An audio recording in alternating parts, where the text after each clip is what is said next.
morning, this is Lindsay from Club Pilates Westmont, Oak Park, and Elmhurst in Illinois, and I'm bringing you some variations of the bridge that we've been working on all week. I'm giving you a few props that you might have in your house to make your bridging work a little bit harder, to engage those hamstrings, inner thighs, and glutes just a little bit deeper. So with that, my materials today are my mat, of course. I have a towel here. I use a microfiber towel. I feel like it shines up my floors just a little bit nicer, but you want to make sure you don't have anything like a paint rag. A paint rag can kind of scratch your wooden floors, but if you're on like a carpet here, a paper plate works really, really nice for this. So you have that, and then I also have my desk chair here. You can't see the back, but you can, believe me, it's a desk chair.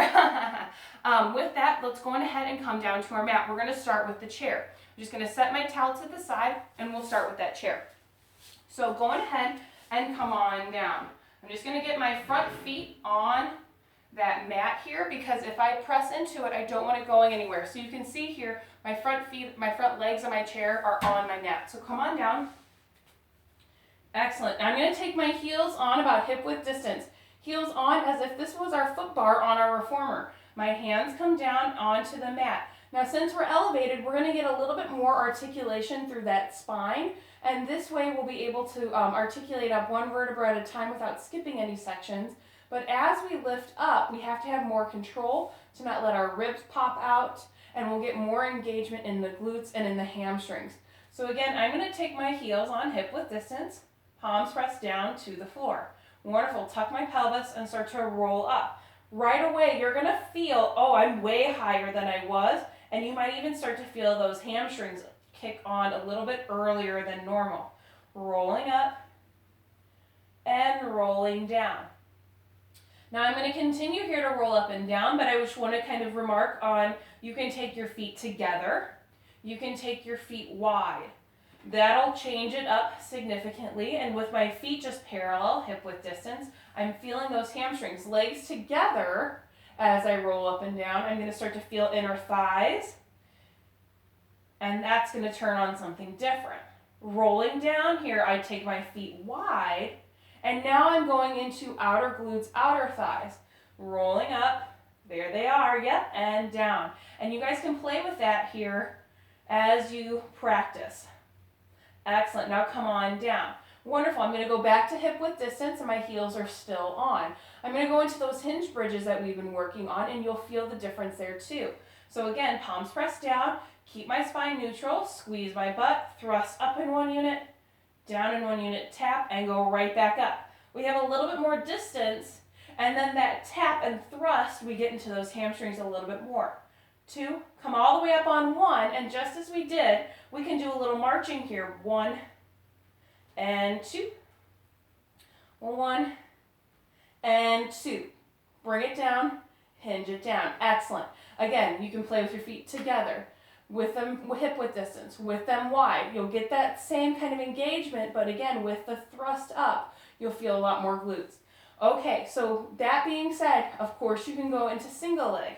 So I'm going to anchor down in my left foot and bring my right leg into tabletop, palms pressed down, rolling up and rolling down, or hinging up and down. Now come on up and hold it here, extend that leg. Lower it down, you can tap your chair and go right back up. Watch it, your hip doesn't start to dip. You want to keep them nice and even, and come on down. Of course, you can do those pulses, but of course I was also getting a cramp.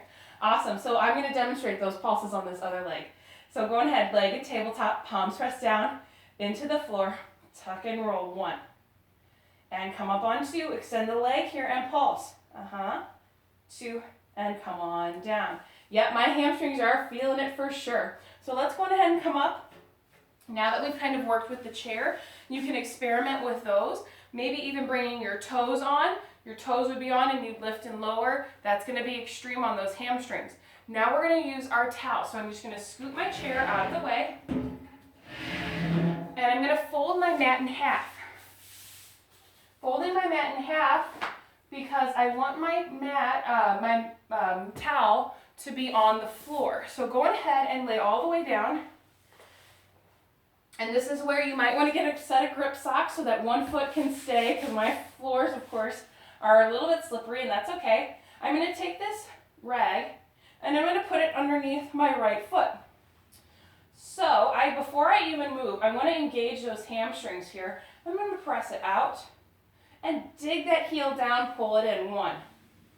I'm going to do 3, so there's 2 and 1. Excellent. So now I'm going to roll up into my bridge and hold. Same thing, extend that leg, pull it in. 1, 2, and 3.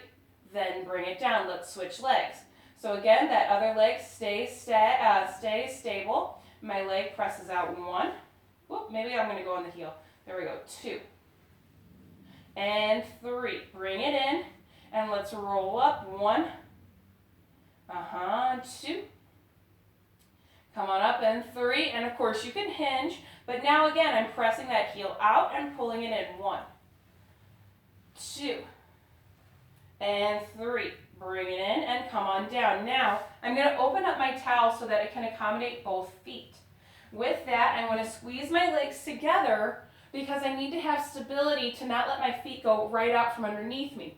So again, palms press down into the floor, roll it up. Now keep the hips lifted, both legs go out and pull in. That's big on the hamstring, so make sure you're warm. 2, bring it in on 1, and come on down. I saved that for last because it is torture.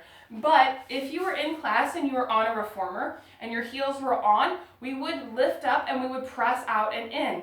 Bringing that reformer in and out, getting into those hamstrings, making sure that we're digging down and in and engaging those glutes. So those are some variations that you can do to practice.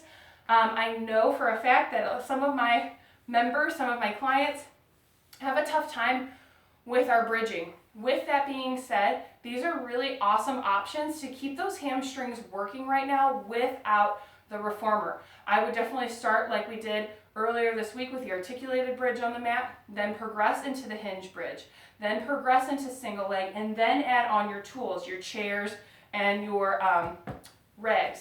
With that being said, we'll see you guys tomorrow and we'll get a new move to challenge you guys with. Have a great day and we'll see you then. Stay healthy, stay safe. Bye-bye.